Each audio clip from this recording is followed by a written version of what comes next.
us immediately point out that he told these insensitive lies at the church service in the central part of the country, which implies that he fully knows the import of the agenda he's implementing.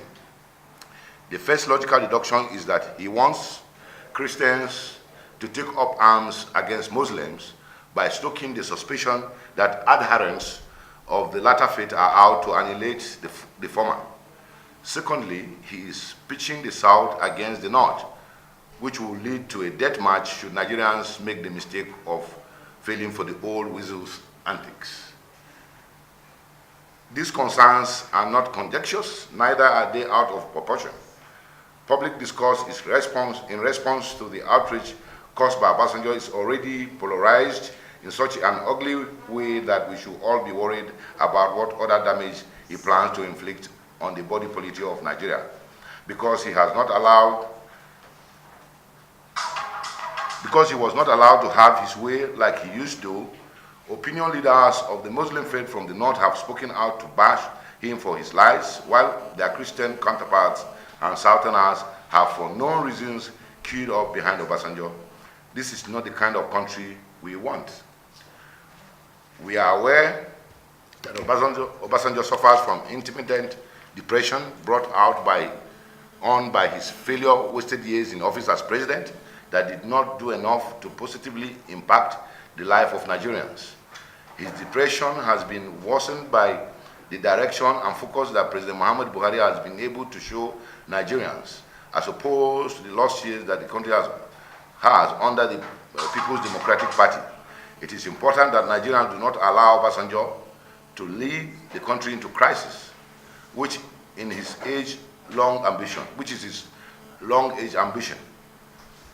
We are not strangers to his many failed letters and antics in the run-up to the general elections, how he tried to appropriate even the name of our group in his desperate bid to rally Nigerians behind his destabilization agenda.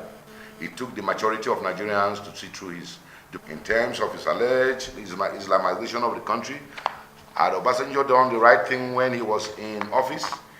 The then dubious governors that told with Sharia rule would not have had the fertile ground to sow the seed of controversy that is today bearing the fruits of extremism and radicalization.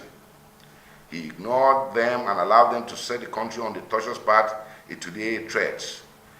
The poverty he laid the foundation for remains the foundation of the huge recruitment pool for terrorist groups.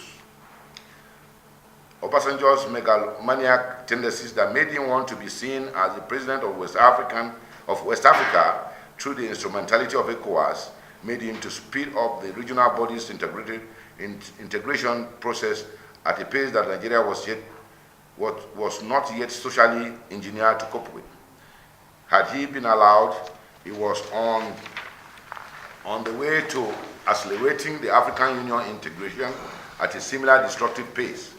What we have today is a situation where mercenaries and terrorists of Fulani origin infiltrate the country from other African states using the ECOWAS protocol on free movement. These are the people Obasanjo is using to cast aspersion on other Nigerians by applying the blanket appellation of Fulani invasion. Beyond causing the schism that the country is now dealing with in its aftermath, Obasanjo's comments have done the damage of distracting Nigerians from fully appreciating the nature of security challenges the country is facing, which effectively means that the right solution may not be sought with the likes of Obasanjo constantly sending citizens in the wrong direction when it comes to understanding what is going on. This is satanic, and it reached the level of blasphemy for him to have made such comments at the synod. We state unequivocally that the ex-president is playing a game. He knows exactly where he's going, which is not far from the agenda to disintegrate the country at all costs. We have seen this pattern in the assertion of those that have come out to support his evil position. It is for this reason that we declare that Obasanjo owes Nigerians and the rest of the world more explanation to shed light on his aims, intentions, and objectives, why he made such evil pronouncement that is now dividing the country. he should come out to tell the world about his evil plans in details. Lastly, we want to alert and tell the federal government that they must take steps to counter the damages intended by Obasanjo's utterances. It will take the grace of God for the country not to record a spike in ethno-sectarian strife when a supposed leader has made the kind of criminal comments that came from Obasanjo. Citizens have to be reassured that government is on top of the security situation, which have no bearing with the lies of Obasanjo. Thank you. Sabodi, convener. Any questions?